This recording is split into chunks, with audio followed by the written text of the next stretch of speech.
तैयारी में कमी रह गई या व्यवस्था में कहीं कोई लोच पैदा हो गया तो आप बेरोजगार रह जाएंगे। पटवारी से ऊपर आता है कानून को, कानून के से ऊपर आता है नायब तहसीलदार, उससे ऊपर आता है तहसीलदार, फिर आता है एसडीएम, और एसडीएम के बाद आता है एडीएम, और एडीएम के बाद आता है डीएम। अब बच्चे सारे हाथ खड़े करेंगे कौन कौन डीएम को जानता है। कौन कौन बच्चे ऐसे हैं जो जिलाधिकारी डीएम के बारे में जानते हैं। डीएम बच्चों आधुनिक युग का जिले का राजा होता है। प्राचीन काल में जैसे आपने सुना होता वो राजा वो राजा वो राजा। अब हमारा देश बाबा साहब अम्बेडकर के द्वारा बनाए संविधान से चलता है, और संविधान के तहत हमारे देश में लोकतांत्रिक व्यवस्था है। लोकतांत्रिक व्यवस्था में एक जिले का राजा जो है वो डीएम होता है। जैसे आप गाजियाबाद में रहते हैं, गाजियाबाद एक जिला है, तो इस जिले का राजा कौन है? डीएम है, जिलाधिकारी है। उस जिलाधिकारी के पास वो सारे अधिकार हैं जो पहले राजाओं के पास होते थे। जिलाधिकारी चाहे तो अपने आदेश से किसी भी नियम कायदे कानून को जिले में लागू कर सकता है। तो आप जो है डीएम बनने का सपना ना देखें तो एसडीएम बनने का सपना जरूर देखें कि एसडीएम में कहीं कमी रही तो आप नायब तहसीलदार तो बन पाएंगे, नायब तहसीलदार में भी कमी रही तो आप पटवारी जरूर बन जाएंगे। और पटवारी भी जैसा कि मेरे महानुभाव सभी जानते हैं, पटवारी भी गांव का राजा होता है, और पटवारी की कलम में बड़ी ताकत होती है।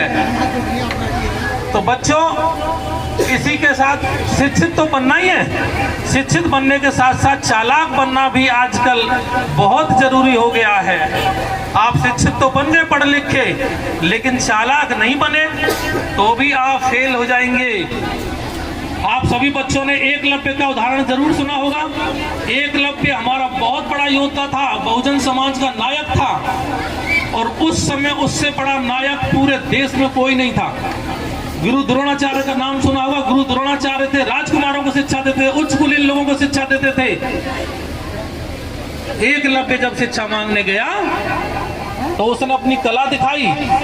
द्रोणाचार्य बहुत प्रभावित हुए, लेकिन संकेत भी हो गए कि ऐसी तो मैंने अपने युवराजों को भी शिक्षा नहीं दी है, इतनी योग्यता तो अर्जुन भी धारण नहीं करता है, ये कहां से आ गया। उसको वो अपने गुरुकुल में प्रवेश देना चाहते थे, लेकिन फिर तुरंत बात वहीं आ गई, जाति पे आके अटक गई। उनसे पूछा तुम किस जाति के हो? एकलव्य ने बताया कि भील जाति से हूं। तो तुरंत उनका है क्या, प्रवेश तो दिया ही नहीं। लेकिन बाद में आप सभी जानते हैं कि जब एकलव्य बहुत बड़ा धनुर्धर बन गया तो उसका अंगूठा भी है क्या द्रोणाचार्य ने चालाकी से कटवा लिया। अच्छा, अंगूठा कटवाया था वो कौन से हाथ का था, कौन बच्चा बताएगा? सीधे हाथ का अंगूठा कटवाया जिससे वो धनुष ना चला सके। तो ऐसे द्रोणाचार्य बच्चों आज भी बहुत सारे मौजूद हैं। पिछले साल की बात है, एम्स का रिजल्ट आया था। एम्स आप जानते हैं मेडिकल का देश का सबसे बड़ा संस्थान है, उसका रिजल्ट आया था। तो हमारे समाज के बच्चे जो रिटन एग्जाम में 70% मार्क्स ला रहे थे, 75% ला रहे थे, एक बहुत बड़ी लिस्ट थी, उन्हें इंटरव्यू में केवल 50% और 40% या केवल पासिंग मार्क्स 33% नंबर दिए जा रहे थे। तो ऐसे एक आजकल भी द्रोणाचार्य बहुत मौजूद हैं। तो हमारे बच्चों को शिक्षित के साथ साथ क्या बनना होगा, चालाक भी बनना होगा। ऐसा द्रोणाचार्य अगर मिलता है तो उसे अंगूठा काट के नहीं देना है, क्या देना है, लाठी उठा लेनी है उसके लिए, और उसको सबक से उसकी मैं अपने बच्चों से उम्मीद करता हूँ। दान आप समाज में जानना चाहते हैं तो बाबा साहब अम्बेडकर वो महामानव थे जब बौद्ध धर्म दुनिया के लगभग 50 देशों में क्या मुख्य धर्म बन चुका था। हमारे देश की जातिगत व्यवस्था के कारण वो बौद्ध धर्म यहाँ से विलुप्त होने के कगार पे था।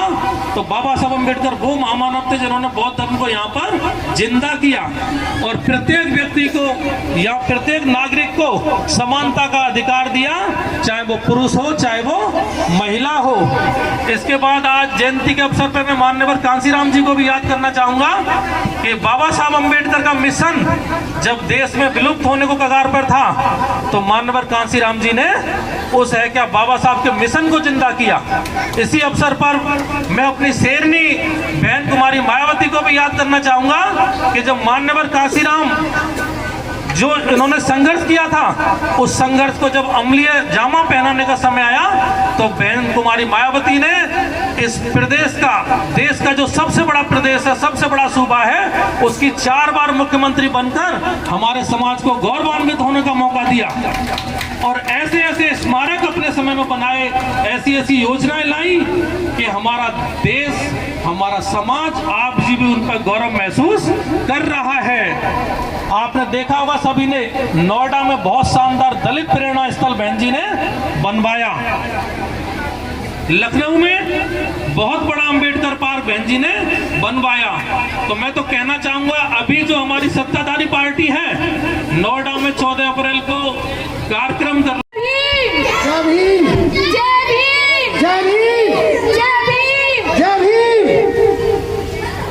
देखिए, सबसे पहले बाबा साहब की 134वीं जयंती के आप सब लोगों को हार्दिक शुभकामनाएं। और हमारे सभी अतिथिगण आए हुए, सारी बहनें आई हुई और सारे हमारे सेवानगर के क्षेत्रवासी और हमारे पदाधिकारी और जितना भी डॉक्टर बी आर अम्बेडकर समिति के सदस्य हैं, सभी का मैं आभार प्रकट करती हूँ, क्योंकि उन्होंने ये जो ऐसा भव्य प्रोग्राम बनाया, इसके लिए वो बधाई के पात्र हैं। उन्हें दिल से मैं बहुत बहुत साधुवाद कहती हूँ। देखिए, बाबा साहब ने कहा था कि हमारा मुक्ति का द्वार कोई धर्मशास्त्र या कोई मंदिर नहीं है। हमारा जो मुक्ति का द्वार है वो है शिक्षा। अगर हमारे पास शिक्षा होगी तभी हम कुछ कर पाएंगे, उससे ही हमारा उद्धार होगा। बाबा साहब ने कहा था कि देखिए, शिक्षा वो द्वार है जो हमारे तरक्की के सारे रास्ते खोल देता है। अगर हमारे पास शिक्षा है तो तभी हम कुछ कर पा सकते हैं। शिक्षा में ही इतनी ताकत है, जो अगर बाबा साहब ने बोला था कि शिक्षा वो शेरनी का दूध है, जो पिएगा वही धारेगा। अगर हमारा भला होगा तो शिक्षा से ही होगा। देखिए, अगर हमारे पास शिक्षा है तभी हम तरक्की कर सकते हैं। देखिए, धर्म मनुष्य के लिए है, लेकिन मनुष्य धर्म के लिए नहीं है। हमारे पूर्वज फटे चीथड़े बिना दवाइयों के चले गए, लेकिन बाबा साहब ने कहा है कि तुम अपना जो समय है ये किसी पूजा पाठ में, किसी तीर्थ यात्रा में मत लगाओ, उसमें समय बर्बाद। किताब चुप रहती है, लेकिन जो एक बार उन्हें पढ़ लेता है तो अपने हक अधिकार के लिए बोलना सीख जाता है और लड़ना सिखा देती हैं। तो हमें शिक्षा में ध्यान देना चाहिए। हमारी आने वाली जनरेशन, हमारे बच्चे, जो हमारा आने वाला भविष्य है, उन बच्चों को हमें शिक्षा पे जोर देना चाहिए और अपने बच्चों को लिखा पढ़ा करके IAS, PCS, कलेक्टर, इंजीनियर कुछ भी बना सकते हैं, लेकिन हमारा भला शिक्षा से ही होगा। हम पाखंडवाद में घुसे हुए हैं, हम पाखंडवाद को मानते हैं, लेकिन जिस दिन आपको तरक कर लिया, गौतम बुद्ध जी ने भी कहा है अतिथि बहो, जिस दिन तुमने तरक कर लिया कि हमारा भला कहाँ से है, तो उस दिन आप तरक्की की तरफ जाओगे। अगर आप पाखंड की तरफ जाओगे तो वहाँ माथा ही रगड़ोगे। माथा रगड़ने से आपका भला नहीं होगा, आपका भला पढ़ने लिखने से होगा। अपने महापुरुषों को पढ़ो, तभी हमारा भला होगा। देखिए, शिक्षित 2 प्रकार के हैं। ऐसे लोग भी हैं जो पढ़े लिखे तो हैं, लेकिन वो अपने छुप करके रहते हैं। शिक्षा ले ली, डिग्रियां ले ली, लेकिन अपने नाम नहीं बताते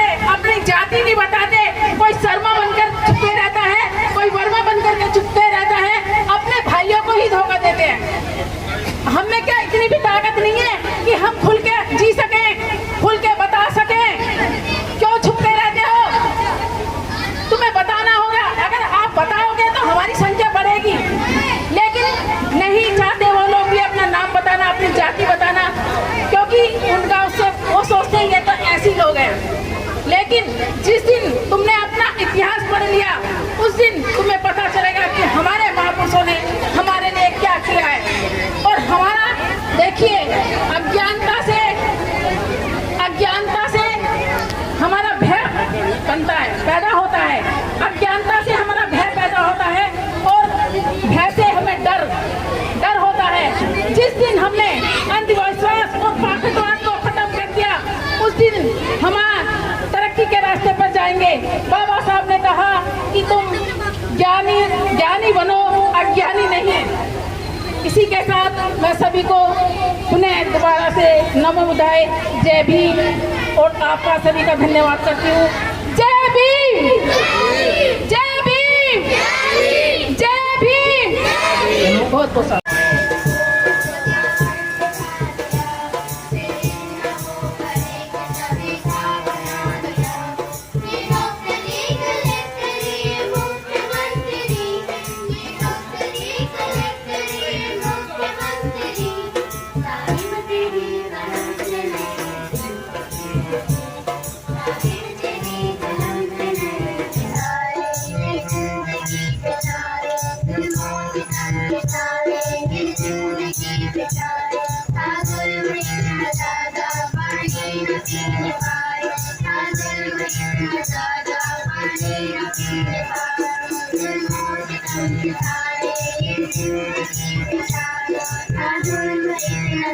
क्षेत्र तक जानी चाहिए, क्योंकि पूरे सेवानगर में पता चलना चाहिए कि आज बाबा साहब की जयंती बड़े ही धूमधाम से सेवानगर में मनाई जा रही है। तो सभी एक बार जोर से नारा लगाएंगे, जय जय जय जय जय भीम, जय जय जय जय जय भीम, जय जय जय जय जय भीम। बहुत बहुत धन्यवाद। और मैं अध्यक्ष से निवेदन करूंगा कि आदरणीय डॉक्टर शेरा जी की धर्मपत्नी जी हैं, उनको भी पटका पहनाकर वहीं पे उनका स्वागत करें। और सभी हमारे अतिथिगणों का बहुत बहुत हार्दिक अभिनंदन और स्वागत। उन्होंने अपना बहुमूल्य समय हम लोगों को दिया।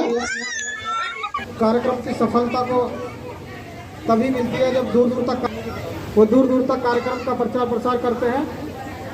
तो मैं हमारे मीडिया साथी आदरणीय देवेंद्र गौतम हिसाली जी और हमारे मीडिया प्रभारी जुगनू गौतम जी से मैं निवेदन करूंगा और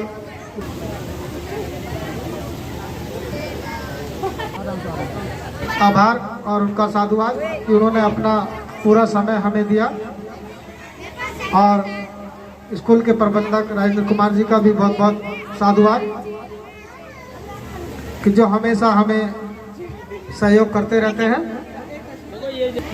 मैडम थोड़ा ऐसे हो जाओ। वाह।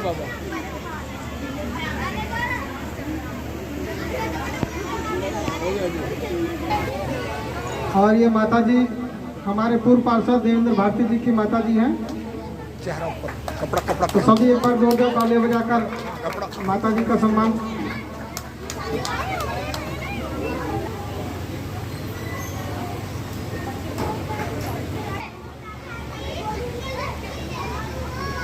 करना जरूरी है क्योंकि सुबह से सब लोग पढ़ने की व्यवस्था रहेगी और बच्चों को खाने पीने की व्यवस्था उसमें निःशुल्क रहती है, यानी कि रहना पढ़ना खाना वो सब निःशुल्क रहता है और उच्च कोटि की शिक्षा इसमें दी जाती है।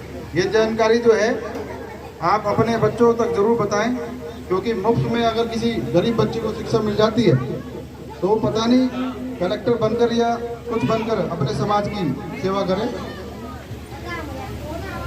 नेशनल टेस्टिंग एजेंसी करके एक वेबसाइट है, उस पर आप जाके सर्च कर सकते हैं। और इसकी अंतिम तिथि 6 मई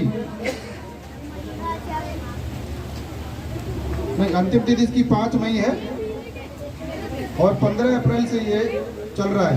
बहुत बहुत धन्यवाद। High ocean's deep, where ancient truths and secrets sleep. Temples grand and markets loud, unity shining in every crowd. Tech and temples side by side, past and future in a single stride. From yoga's calm to cricket's cheer, there's magic in the air right here. languages 20 and 2 more, Bollywood tunes and folk song beats, laughter floating in crowded streets, from Rangoli hues to Mehendi art. The India's rhythm lies in every heart. A billion hearts yet win flame, each proud to chant the nation's name. India, हमारे मार्गदर्शक और हमारे पूर्व में जितने भी संरक्षक मंडल रहे हैं उन सभी का हम समिति की तरफ से एक बार उनका मान सम्मान समिति की तरफ से करना चाहते हैं। तो मैं सबसे पहले मुकेश कुमार जी, कंवरपाल मित्तर जी, आदरणीय लिखीचंद जी, आदरणीय शिषपाल जी, आदरणीय महेंद्र दत्त वर्मा जी, आदरणीय आनंद प्रकाश वर्मा जी, आदरणीय सौरभ चंद जी, क्योंकि ये वो महान शख्सियत है जिन्होंने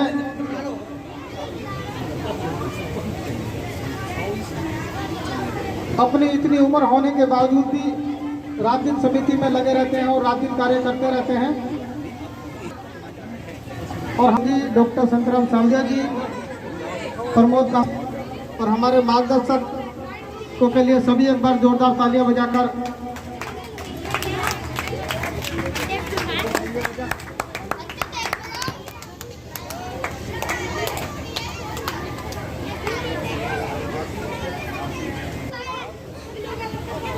पूर्व में रहे सभी अध्यक्ष, जिसमें पूर्व अध्यक्ष आदरणीय नवीन गौतम जी, वो हमारे बीच में जरूर उपस्थित होते हैं। एक बार सभी पूर्व अध्यक्षों के लिए भी जोरदार तालियां बजाएं, उनको सम्मानित करने का काम करें। बहुत बहुत शुभकामनाएं जन्मदिन बाबा साहब के जन्मदिन की। कार्यक्रम बाकी है तो अब हम कार्यक्रम के बस समापन की तरफ हैं, बैठे हुए हैं। आदरणीय डॉक्टर जगजीवन राम जी का बाबा साहब को चरणों में नमन करता हूँ। की तरफ से भी बच्चों को 100 रुपये का देना है बच्चों के। हेलो, ये KS मेमोरियल पब्लिक स्कूल के बच्चे सुबह से हमारा है, तो अब KS मेमोरियल पब्लिक स्कूल के बच्चों को सभी को सम्मानित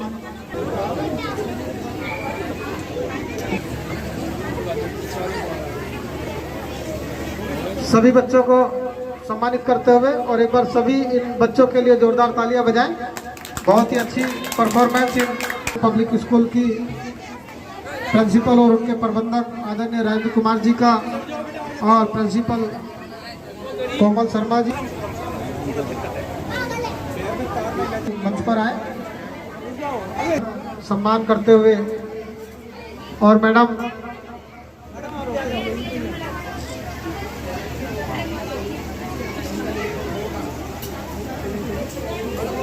की तरफ से भी बच्चों को 100 रुपये का देना है बच्चों के। हेलो, ये KS मेमोरियल पब्लिक स्कूल के बच्चे सुबह से हमारा है, तो अब KS मेमोरियल पब्लिक स्कूल के बच्चों को सभी को सम्मानित